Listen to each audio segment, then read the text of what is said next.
Good morning, everyone. I'm Megyn Kelly. It's Monday, October 6th, 2025, and this is your AM update.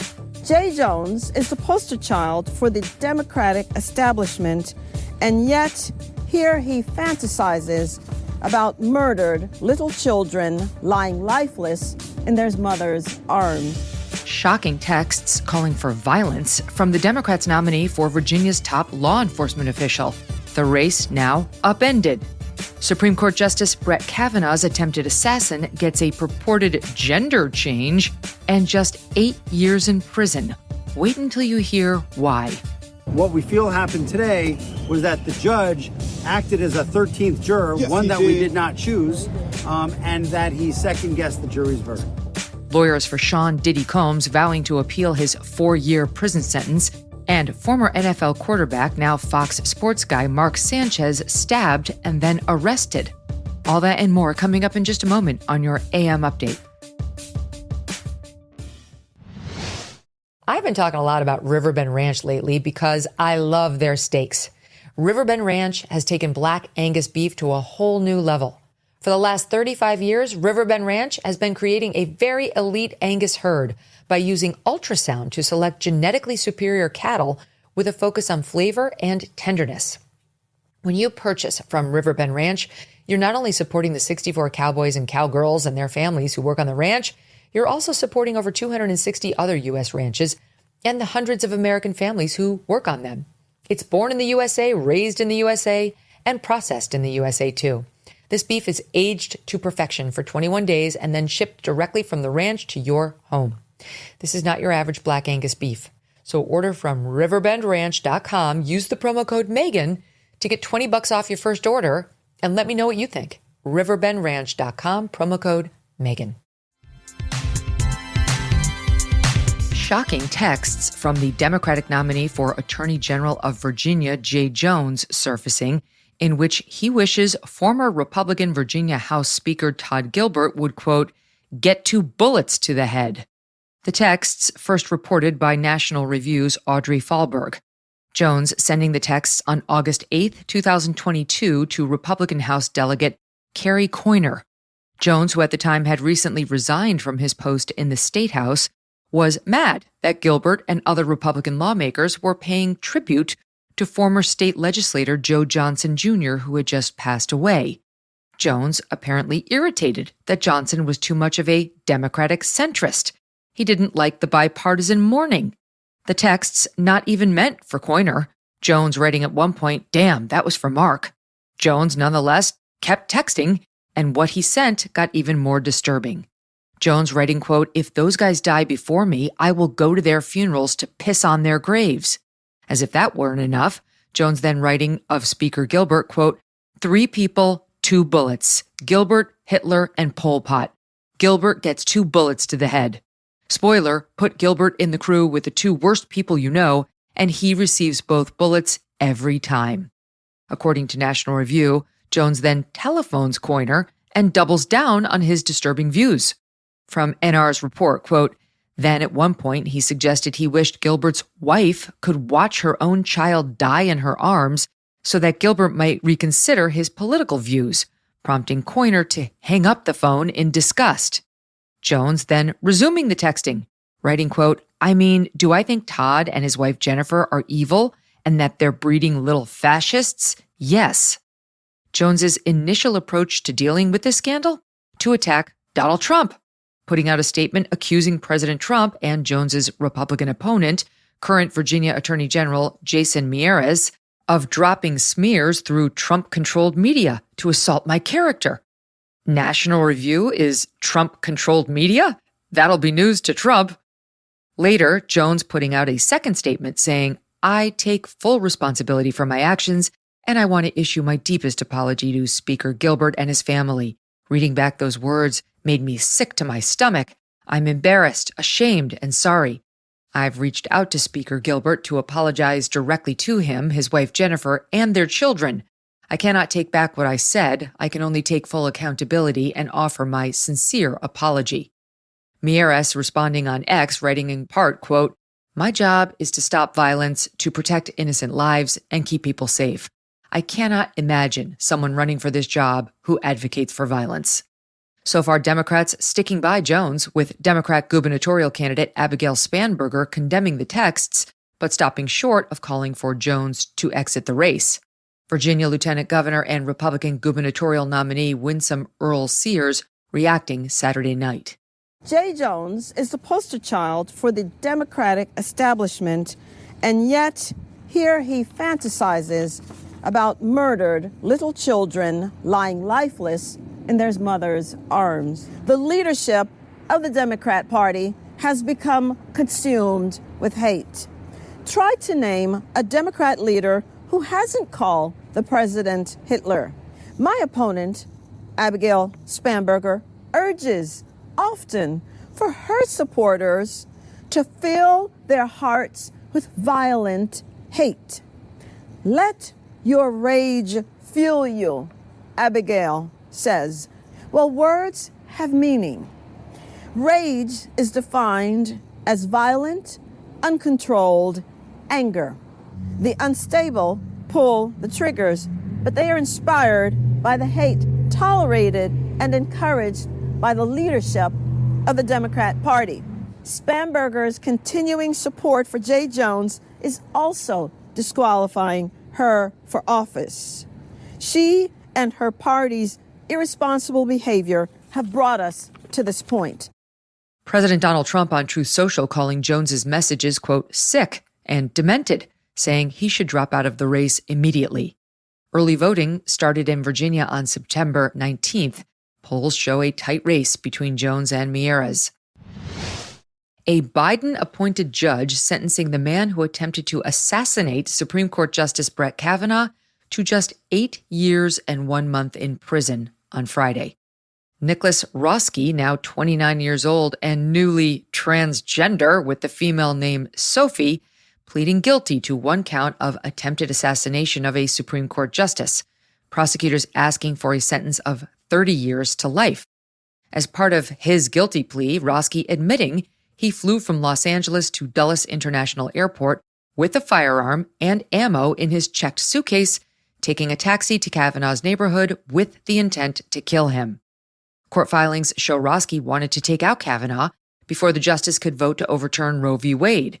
This happened after the draft of that decision was leaked by someone to the media, a leak that was never investigated by anyone other than the Supreme Court marshal, who, surprise, didn't solve it.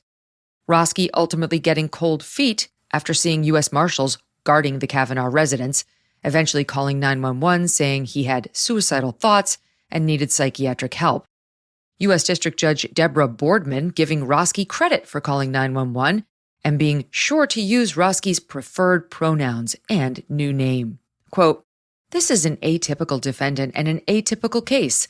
Though she got far too close to executing her plans, the fact remains she abandoned them. Sophie Roski's admission of guilt, an effort to come clean, did not occur after or even because she was caught in the act by police. If she had not called 911, law enforcement would never have known about Sophie Roski and her plot to kill a Supreme Court justice. Good gracious." And get this, the judge even admitting Roski's, quote, gender transition played a role in her decision. Quote, "I take into consideration the conditions of pretrial confinement and the fact that she is a transgender woman and will be sent to a male-only Bureau of Prisons facility." Judge Boardman spent a year in Jordan after college as a Fulbright scholar. Later, she worked as a federal public defender where she served for 11 years. She was among the first district court judges to block President Trump's executive order purporting to end birthright citizenship. Attorney General Pam Bondi vowing to appeal the sentence, writing on X, "The attempted assassination of Supreme Court Justice Brett Kavanaugh was a disgusting attack against our entire judicial system by a profoundly disturbed individual. The Justice Department will be appealing the woefully insufficient sentence imposed by the district court, which does not reflect the horrific facts of this case," end quote. Unfortunately, the standard of review on an appeal of a federal sentence is extremely deferential to the district court judge. Coming up, shocking new details about the arrest of former NFL quarterback Mark Sanchez And Sean Diddy Combs learns his fate. You know all those fad diets. Half of Americans do it. And if you do it enough, you could be at risk of diabetes, liver damage, heart attack, and stroke.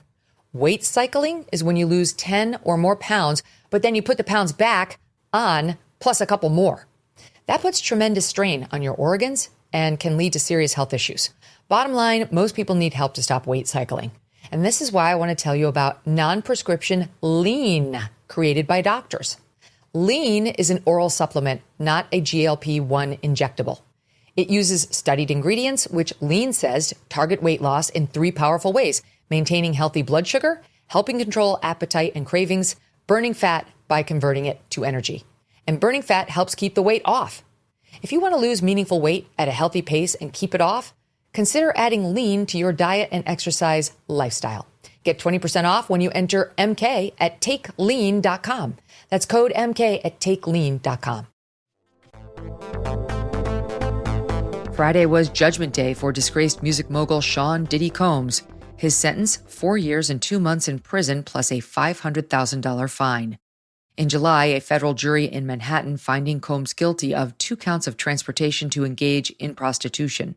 The same jury acquitting Combs of the more serious racketeering conspiracy charge and of 2 counts of sex trafficking after an 8-week trial where prosecutors put on evidence that his ex-girlfriends were pressured into having sex with paid male escorts known as freak-offs, those counts carrying a maximum of life in prison.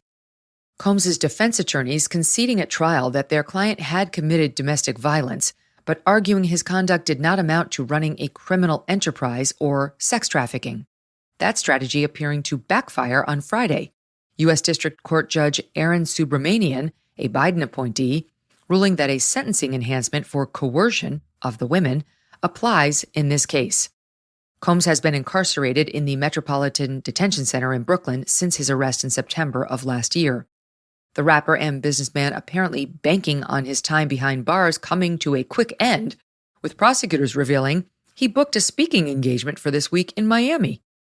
Diddy's 50-month sentence was below the 5 years and 10 months to 7 years and 3 months the judge said the sentencing guidelines called for, and significantly less than the 11 years and 3 months the prosecution wanted. Combs' 6 adult children asking the judge for leniency at the sentencing hearing, and his attorneys playing a slickly produced video highlighting Combs' community service and his role as a family man. The rapper, who did not testify at trial, addressing the court during sentencing, apologizing to his victims, Cassie Ventura, and a woman who went by Jane at trial. Combs telling the judge, quote, "I got lost in excess. I got lost in my ego. Because of my decisions, I lost my freedom. I lost the opportunity to effectively raise my children and be there for my mother. I lost all my businesses. I lost my career. I totally destroyed my reputation. I beg your honor for mercy." But in handing down the sentence, Judge Subramanian saying a substantial sentence was required to, quote, "send a message to abusers and victims alike that exploitation and violence against women is met with real accountability." Combs' attorneys say they will make a recommendation today about which prison to send Combs to. The Bureau of Prisons will make the final decision on where Combs ends up.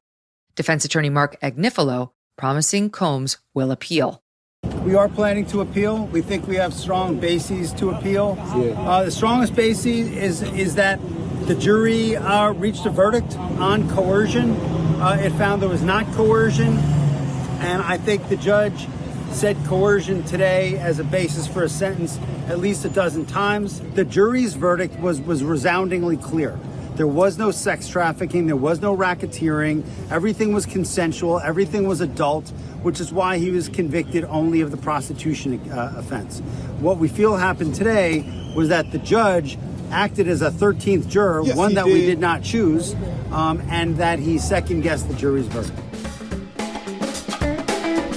And another celebrity crime story is in the news, this time involving former NFL quarterback and current Fox announcer Mark Sanchez in a bizarre situation in Indianapolis.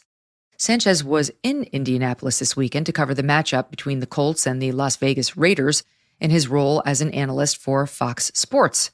TMZ, the first to report that Sanchez had been stabbed in the city just after midnight.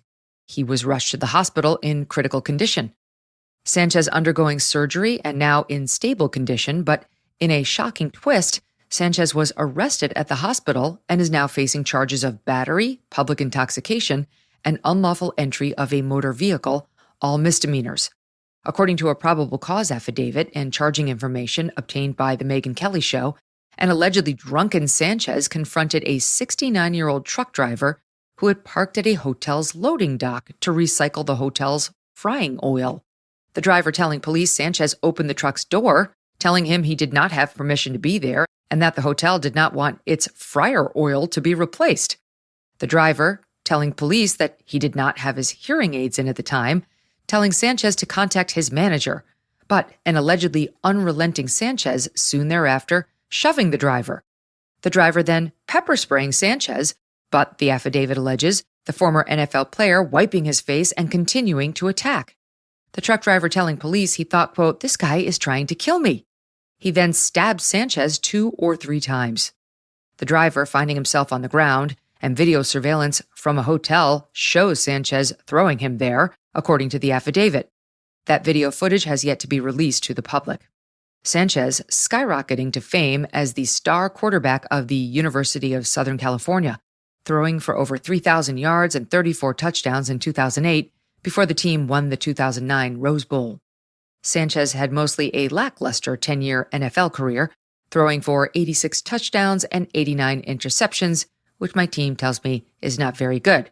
He was perhaps best known for an infamous November 2012 butt fumble, no clue what that is, against Bill Belichick's New England Patriots when he was QB for the New York Jets.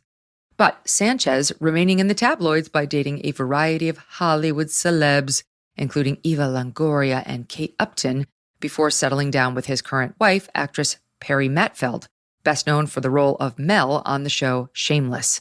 He has yet to publicly comment on the incident, though Fox Sports referring to it at the top of its game coverage Sunday. And I'm Chris Myers along with Brady Quinn, who is stepping in for Mark Sanchez. And obviously we all want to send out our thoughts and prayers to Mark and those involved in Friday's incident as we get ready for today's game. The truck driver treated and released at a different hospital, an anchor for Fox 59 in Indianapolis, sharing photos of the driver in a hospital bed with a neck brace as well as a large, apparently deep, gruesome-looking gash on the left side of his face. No court date has yet been set for Sanchez. According to the Indianapolis Star, Marion County Prosecutor Ryan Mears saying, quote, "What began as a disagreement between a 38-year-old former professional athlete and a 69-year-old man should not have escalated into violence or left anyone seriously injured. As with any case, we will follow the facts and the law wherever they lead." And that'll do it for your AM Update. I'm Megyn Kelly. Join me back here for The Megyn Kelly Show, live on SiriusXM Triumph Channel 111 at noon East, on youtube.com/Megyn Kelly, and on all podcast platforms.